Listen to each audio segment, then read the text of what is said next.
एक ऐसा भविष्य जहां दुनिया बर्बाद हो चुकी है, जिंदगी का हर कोना एक खौफनाक वायरस ने छीन लिया है और अब इंसानियत की आखिरी उम्मीद है एक बागी समूह जो एक बड़ी कंपनी विकेड के खिलाफ जंग लड़ रहे हैं। विकेड एक ऐसी संस्था जो बच्चों पर प्रयोग कर रही है सिर्फ एक इलाज ढूंढने के नाम पर। एक दिन एक ट्रेन गुजर रही होती है जिसमें विकेड के कैदियों और खतरनाक माल को ले जाया जा रहा होता है। ट्रेन के पीछे दो बागी कारें लग जाती हैं। एक तरफ हैं जॉर्ज और ब्रेंडा और दूसरी तरफ थॉमस और विंस। ब्रेंडा दिक्कत डालने के लिए सीधा ड्राइवर पर गोली चला देती है। ट्रेन वाले तुरंत बैकअप मांग लेते हैं। गार्ड तुरंत बाहर आते हैं और गोलियों की बारिश शुरू हो जाती है। जॉर्ज स्टीयरिंग छोड़े बिना फायरिंग करता है। विंस अपनी कार ट्रेन के इतने करीब ले आता है कि थॉमस एक हुक लगाकर सीधा ट्रेन पर चढ़ जाता है। विंस भी उसके पीछे चढ़ने की कोशिश करता है लेकिन एक टायर फट जाता है और कार नियंत्रण से बाहर हो जाती है। हुक निकलने से पहले विंस ट्रेन पर जंप मार देता है और पीछे कार क्रैश हो जाती है। तभी आसमान से एक विकेड का एयरक्राफ्ट आता है और बिना देरी किए फायरिंग शुरू कर देता है। जॉर्ज और ब्रेंडा को जिंदा बचने के लिए तुरंत वहां से निकलना पड़ता है। वहीं दूसरी तरफ थॉमस और विंस ट्रेन के ऊपर भागते हुए अंदर जाने का रास्ता ढूंढ रहे होते हैं। थॉमस और विंस को पीछे से एक सेना का झुंड दिखाई देता है। दोनों बिना देरी किए नीचे जंप कर जाते हैं। विंस तुरंत एक विस्फोटक सेटअप करता है जबकि थॉमस उन गार्ड्स पर कवर फायर देता है। जैसे ही डायनामाइट ब्लास्ट होता है सोल्जर्स हवा में उछल जाते हैं और ट्रेन के कुछ पीछे के डिब्बे मुख्य ढांचे से अलग हो जाते हैं। वहीं दूसरी तरफ एयरक्राफ्ट अब भी जॉर्ज और ब्रेंडा का पीछा कर रहा होता है। दोनों अपनी कार रोकते हैं और ऐसे एक्ट करते हैं जैसे सरेंडर कर रहे हों। जैसे ही एयरक्राफ्ट से सोल्जर्स नीचे आते हैं उन्हें गिरफ्तार करने जमीन फट जाती है। उनके नीचे का ट्रैप एक्टिवेट हो जाता है और छिपकर बैठे बागी उन्हें घेर लेते हैं। एयरक्राफ्ट का पायलट भी ब्लॉक हो चुका है और अब एयरक्राफ्ट भी बागियों के हाथ लगने वाला है। वापस ट्रेन पर नए बागी चुपके से निकलते हैं। न्यूट शुरू करता है सिस्टम को तोड़ने का ताकि ट्रेन के एक और डिब्बे को अलग किया जा सके लेकिन विकेड के सोल्जर्स बारिश की तरह गोलियां बरसा रहे होते हैं। थॉमस, न्यूट और बाकी सब पीछे फायरिंग करते हैं। एक तरफ जान बचानी है, दूसरी तरफ मिशन भी पूरा करना है। तभी आसमान से वही विकेड एयरक्राफ्ट दिखाई देता है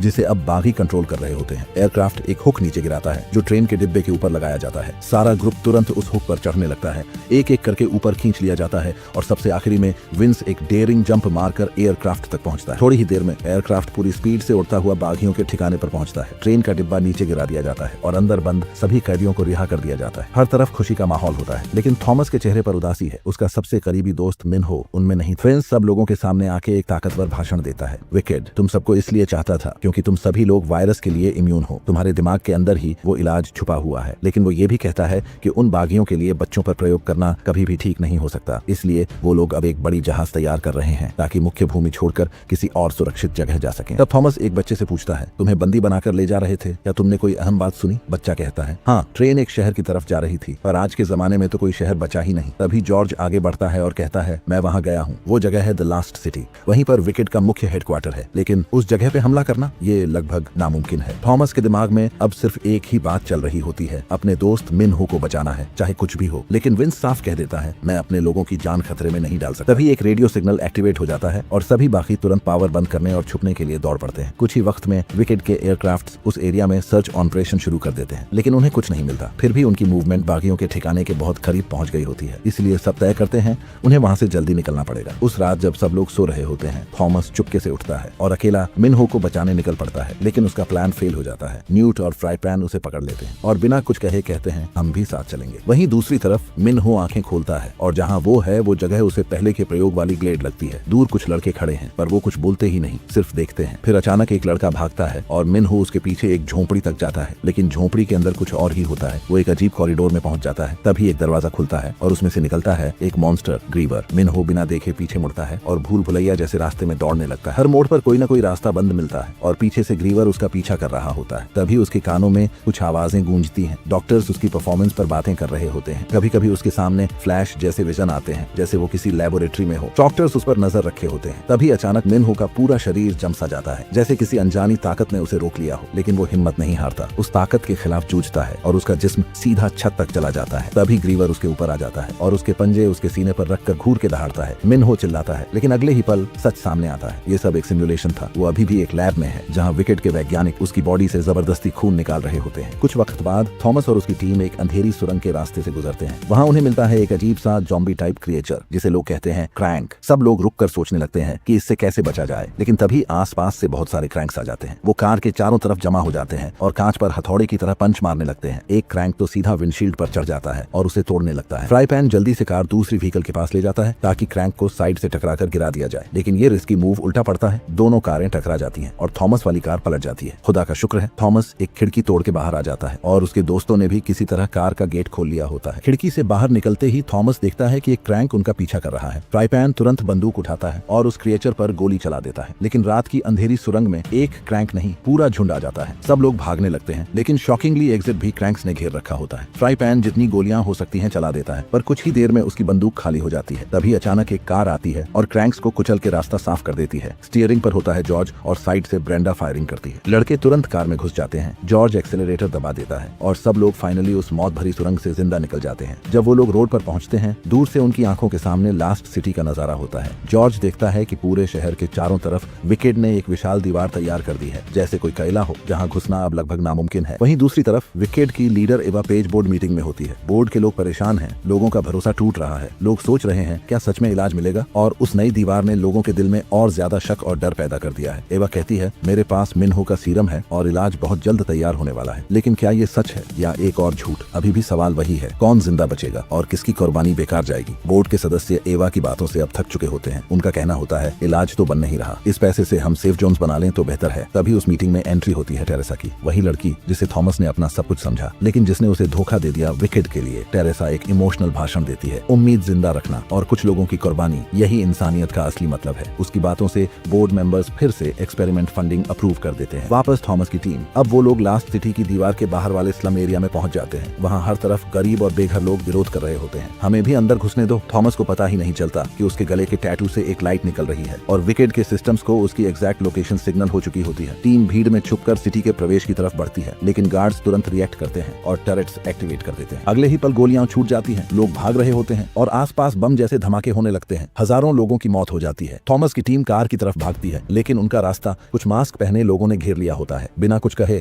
वो लोग थॉमस और उसकी टीम को पकड़कर वैन में भर देते हैं और उन्हें ले जाया जाता है एक अनजान जगह पर। जब वैन रुकती है और सब लोग उतरते हैं, जॉर्ज तुरंत एक मास्क पहने आदमी पर टूट पड़ता है। वो उसे मारने लगता है, घूंसों से, लातों से, बिना पूछे, बिना रुके। उसके दिल में गुस्सा था, मिनहो के लिए, उनके दोस्तों के लिए और उस सिस्टम के लिए जिसमें लोग इंसान नहीं सैंपल बन गए। जब जॉर्ज नकाबपोश आदमी पर गुस्सा निकाल रहा होता है, तभी ब्रेंडा को देख सभी राहत की सांस लेते हैं। वो ठीक होती है। फिर एक आदमी अपना मास्क हटाता है और सभी चौंक जाते हैं। वो गैली होता है। हाँ, वही गैली जिसे पहले मरा हुआ समझा गया था और जो कभी थॉमस का दुश्मन था। थॉमस उस पर टूट पड़ता है, लेकिन न्यूट उसे रोक लेता है। वो कहता है पहले उसकी बात तो सुन, शायद अब वो बदल गया हो। गैली कहता है अब मैं तुम्हारे साथ हूँ और मुझे पता है शहर के अंदर कैसे घुसना है। गैली उन्हें लॉरेंस से मिलवाता है, एक बागी नेता जिसका चेहरा वायरस की वजह से पूरी तरह बिगड़ चुका होता है। लॉरेंस की बाह में एक सीरम की सुई लगातार लगी होती है ताकि वो क्रैंक में न बदल जाए। लॉरेंस कहता है मैं तुम्हें शहर में छुप कर घुसा सकता हूँ, लेकिन बदले में मेरी मदद करनी होगी। थॉमस मान जाता है। योजना बनती है कि थॉमस, न्यूट और गैली नाले के रास्ते अंदर घुसेंगे, जबकि बाकी सभी वहीं बाहर रुकेंगे। जाते समय न्यूट अपने कांपते हाथों को देखता है। उसकी आंखों में डर होता है, जैसे उसे अंदाजा हो गया हो कि कुछ ठीक नहीं है। अंधेरे और बदबूदार नाले से गुजरते हुए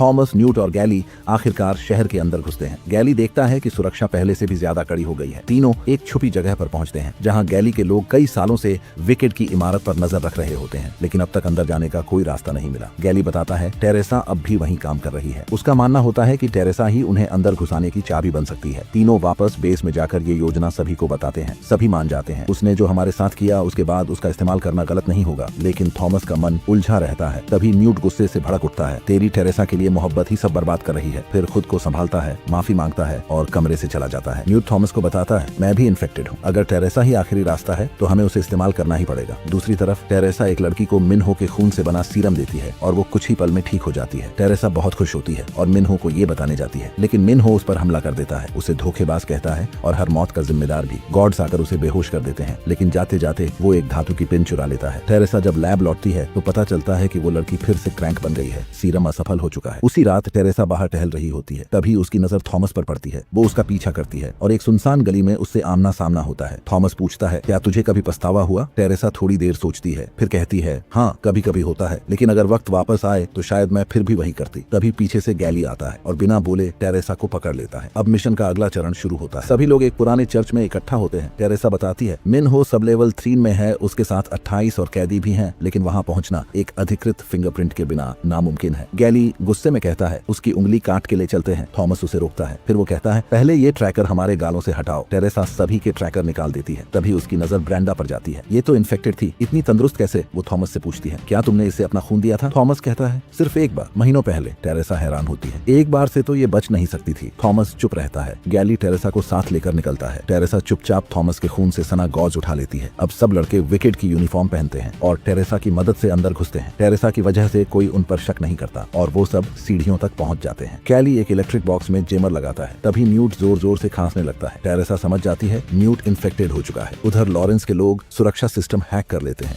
सब लेवल 3 की तरफ दौड़ते हैं। रास्ते में गार्ड्स उनसे भिड़ते हैं, लेकिन टीम उन्हें गिरा देती है। सभी कैदियों के दरवाजे खोले जाते हैं, लेकिन थॉमस देखता है मिनहो यहाँ नहीं है। टेरेसा कंप्यूटर चेक करती है। मिनहो को बिल्डिंग के दूसरे हिस्से के लैब में ले जाया गया है। वो इतना कमजोर हो चुका है कि अगर खून निकासी लंबी चली तो उसकी जान जा सकती है। थॉमस और न्यूट चिल्लाते हैं हमें अभी ले चलो। गैली वहीं रुकता है सीरम रूम का दरवाजा तोड़ने के लिए। बाकी तीन थॉमस, न्यूट और टेरेसा लिफ्ट में चढ़ते हैं। तभी लिफ्ट में एक आदमी और आ जाता है, एवा का दायां हाथ जॉनसन। वो टेरेसा से बात करता है किसी ने थॉमस को शहर के बाहर देखा था। जैसे ही लिफ्ट रुकती है तीनों बाहर निकलते हैं। टेरेसा और थॉमस में बहस शुरू हो जाती है। थॉमस अपना मास्क हटाता है, तभी पीछे से जॉनसन उनका पीछा करता है। अब खतरा पास आ चुका है। तेज कदमों और चिल्लाहटों के बीच अचानक और भी गार्ड्स आ जाते हैं। थॉमस टेरेसा को बंधक बनाने की कोशिश करता है, लेकिन टेरेसा धोखा दे देती है। वो थॉमस और न्यूट को धक्का देकर बुलेट प्रूफ दरवाजे के पीछे कर देती है और जॉनसन से कहती है मैंने उन्हें फंसा लिया है, लेकिन मुझे दोनों जिंदा चाहिए। तभी पूरी इमारत में अलार्म बजने लगते हैं। जॉनसन रेडियो पर चिल्लाता है सभी सुरक्षा बलों को भेजो। नीचे सब लेवल में गैली सीरम ले चुका होता है और सभी बच्चों को लेकर गैराज में पहुंचता है। ब्रेंडा पहले ही एक बस चुरा चुकी होती है, लेकिन वो उदास होती है क्योंकि थॉमस और न्यूट अब तक नहीं लौटे। गैली कहता है बस लेकर निकल जाओ, बच्चों की सुरक्षा सबसे जरूरी है। मैं थॉमस और न्यूट को लेने वापस जाऊंगा। लेकिन तभी गैराज में सैनिक घुस आते हैं। ब्रेंडा के पास कोई विकल्प नहीं होता, वो बस लेकर निकल जाती है। पूरी इमारत में गोलियों की आवाज और चीख पुकार मची होती है। थॉमस और न्यूट हर मोड़ पर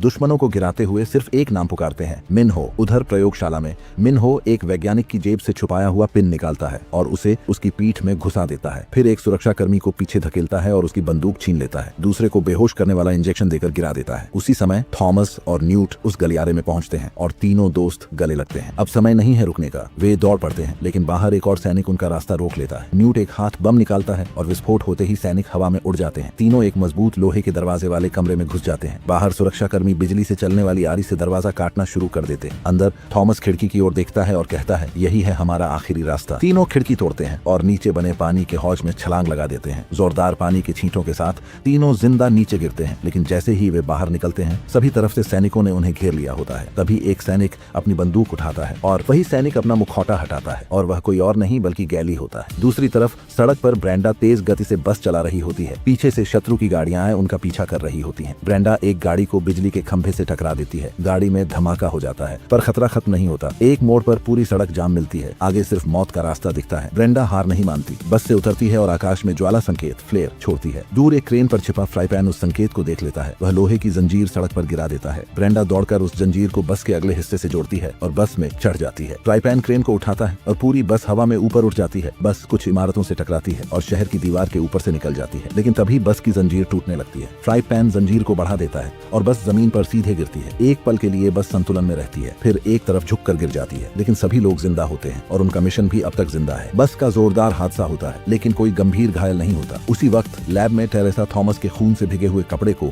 माइक्रोस्कोप के नीचे रखती है और एक चौंका देने वाला सच सामने आता है। थॉमस का खून सिर्फ वायरस को रोकता नहीं, उसे जड़ से मिटा देता है। टेरेसा भागती है अब्बा के पास। हमें थॉमस चाहिए, यही असली इलाज है। उधर ब्रेंडा और फ्राई पैन बच्चों को लेकर छुपने की जगह पहुंचते हैं, लेकिन वो जगह खाली होती है। लॉरेंस अब पूरे स्लम को इकट्ठा कर चुका है। आज रात शहर में क्रांति छिड़ने वाली है। वो एक बारूद से भरे ट्रक पर चढ़कर चिल्लाता है आजादी आजादी। सैकड़ों लोग उसका साथ देते हैं। शहर की दीवारों की ओर दौड़ते हैं। गेट पर तैनात गार्ड्स टरेट गन ऑन करने की कोशिश करते हैं, लेकिन बगावती हैकर्स ने पूरा सिस्टम हैंग कर दिया होता है। लॉरेंस का ट्रक तेजी से दीवार से टकराता है। एक जबरदस्त धमाके के साथ शहर की दीवार टूट जाती है। हजारों लोग शहर में घुस जाते हैं। थॉमस और उसकी टीम भी उसी वक्त चुपचाप अंदर दाखिल होती है, लेकिन न्यूट की हालत अब और भी ज्यादा बिगड़ चुकी होती है। शहर में हर तरफ धमाके हो रहे हैं, धुआं, आग, चीखें और बगावत। थॉमस अपनी टीम के साथ एक इमारत में छुपता है। वो ब्रेंडा को कॉल करता है हमें भूल जाओ, बच्चों को बचाओ, लेकिन ब्रेंडा साफ मना कर देती है। इसी दौरान जॉर्ज और विंस एक चोरी किया गया हवाई जहाज लेकर पहुंचते हैं। ब्रेंडा उनसे कहती है थॉमस को बचाओ। थॉमस भी उसे देखकर बाहर निकलता है, लेकिन न्यूट अब चलने की हालत में भी नहीं होता। वो थॉमस को अपनी चेन देता है और कहता है मुझे यहीं छोड़ दो, लेकिन थॉमस उसे कंधे पर उठा लेता है। उसी वक्त शहर भर में स्पीकर बजते हैं। टेरेसा की आवाज गूंजती है थॉमस का खून ही इलाज है, हम न्यूट को बचा सकते हैं। थॉमस वापस आ जाओ। सबसे बड़ा तूफान अब सामने था। न्यूट जो अब पूरी तरह क्रैंक बन चुका होता है, उसकी आंखें लाल, चेहरा गुस्से से भर चुका, वो थॉमस पर झपट पड़ता है। दोनों जमीन पर गिर जाते हैं। भीषण लड़ाई शुरू हो जाती है। बीच में न्यूट चिल्लाता है मुझे मार दे थॉमस प्लीज। थॉमस के आंसू रुकते नहीं। वो अपने दोस्त को नहीं मार सकता। न्यूट खुद ही गन उठाकर खुद को मारने की कोशिश करता है, लेकिन थॉमस गन छीन लेता है। न्यूट पागलपन की हद तक क्रैंक बन चुका होता है।